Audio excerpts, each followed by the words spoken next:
Howie, we got some breaking news at the time of we're taping this. We're a day after some monumental media news went down. Um, I was stunned when I heard it, not shocked the way media is going around the world, especially North America. Sports Illustrated, after almost 70 years of publication, laid off 100 people. And everybody is claiming now it's the end of the publication that you and I know, grew up on. Many people our ages, that was our go-to information publication. That and sporting news, to me, were the two biggest publications at the time where we could really find out what was going on with your favorite player, your favorite team, or what was happening literally in the sports world.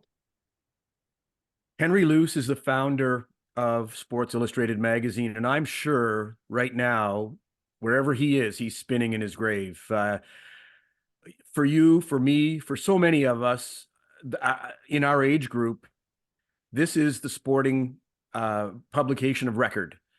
Sports Illustrated, I mean, I had subscriptions to it at different times in my life. You had subscriptions to it at different times in your life. So many people that are on my friends list, sporting people, sports journalists, sports people, they all had subscriptions to Sports Illustrated either forever or at different times in their lives. And I was going through boxes over, the last couple of days and and I didn't go through everything because I just don't have time, but I found a bunch of old Sports Illustrateds. The oldest one I found was one that doesn't have a cover, and it's from '83. It's this one, but I mean, that doesn't matter. But you know, 40-year-old magazines. I know people are saying, you're a hoarder. Well, no, I don't think I'm a hoarder, but I don't know. This means a lot to me. And somebody was comparing it to, well, you can't be too upset because Life magazine died too. And I said, listen, Life magazine was the magazine of my parents and my grandparents. Let them mourn Life magazine. This is my magazine right here, Sports Illustrated. They say that you're shaped by what influences you when you're young. And Sports Illustrated was everywhere for me. You look at the writing, you look at the quality of the people that they had writing for the magazine, you look at just the beautiful pictures, the photographs on every page, just spectacular. And there'll never be anything like it again. And that makes me sad. 1984. I will never forget this as long as I live, Howie. And that's what my first memory was yesterday when I heard the news. I was at home. I literally grew up on a farm in Eastern Ontario in the middle of nowhere. And I say that lovingly. But it was my imagination. And Sports Illustrated was part of my imagination because one of my biggest thrills was to get my first Sports Illustrated. And every week you knew you were going to get a copy of Sports Illustrated mailed to you. So it was all these sports stories from around North America. And honestly, Howie, it didn't matter who they had featured, who was on the cover, but you were connected. You felt connected from Eastern Ontario on this farm to the sports world. I and that's what I thought about yesterday. It was wild that the news that it may no longer exist. Now, I'm not going to lie. I know it was heading down that road, and I think a lot of people our ages knew that, especially those that in the media circles, just the way the media world works these days with corporations. It was a brand, and that's actually been part of the downfall because it was the brand at one time was so dominant, and then it sort of got watered down, just like the rest of a lot of important media publications, Life being one of them. And that's where we are today. But I go back to 1984. I cannot tell you what a thrill it was to receive that first Sports Illustrated in the mail.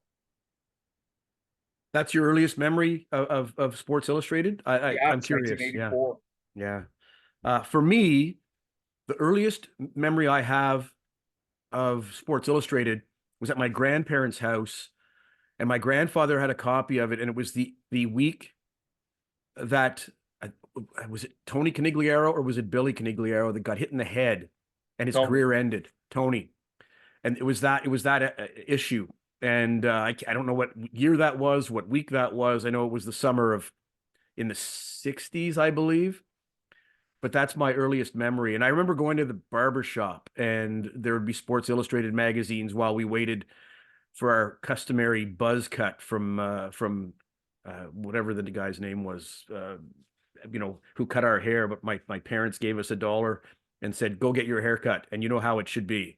Bzz, same way it is now, but very similar to the way it is now. But yeah, I remember there was an article in there, and the headline read "Cowboys Lament," and it was about the Dallas Cowboys and a loss, and the black and white pictures of the different offensive linemen, just their heads down with their helmets and the star, in that iconic uniform.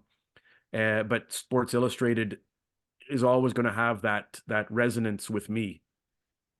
Well, let's go back. You asked me my earliest memory. When I said the story that I said, that was my first, when I got Mm-hmm. the 1980 cover of US Hockey Ah, beating yes. the Yeah. Miracle on Ice. That was the very first photograph I remember that really resonated with me because it was an iconic photo of the players celebrating after beating the Russians, which I had just watched. I'd watched that game as millions of North Americans did on that Friday afternoon or evening. Um, and it turned out to be, to this day, I still say the biggest sports story that I've ever seen, in terms of being part of it and getting wrapped up in it.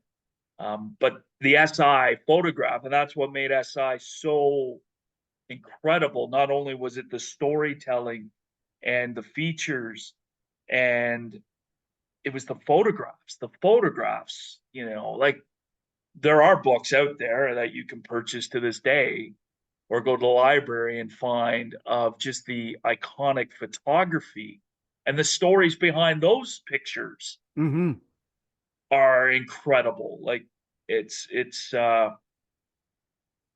Sports Illustrated made an impact on so many people. I don't think, especially the younger generation now, but if you're a father or a mother and you're listening, you're a sports fan growing up, tell your kids about the impact Sports Illustrated had on you and on society, at that time. Because, like I said, to me, Howie, I don't know, I actually subscribed to, I was able to get the Sporting News and Sports Illustrated for, I think I did it for like 5 years. I subscribed to both, and that was my high school years, man. That was it. And you always look forward to, because Sporting News was all about the box scores. Like I Yeah. was statistics, and I was a stats nerd big time in those days. So Well, the yeah, Sporting News wasn't their slogan, or didn't they become the baseball Bible? they And were. I mean, for me, the way that you revered the Sporting News, that's the way I was with the hockey news. My introduction to Steve Simmons was when he was writing in Calgary about the Flames in the hockey news back in 1986. And, living on my own, uh, just sitting down with my breakfast and reading the hockey news. It was the most idyllic time I can remember that way. Just reading, absorbing every bit of information that I could about every team in the NHL. And I think that at that time, I don't think I was ever more informed than I was then.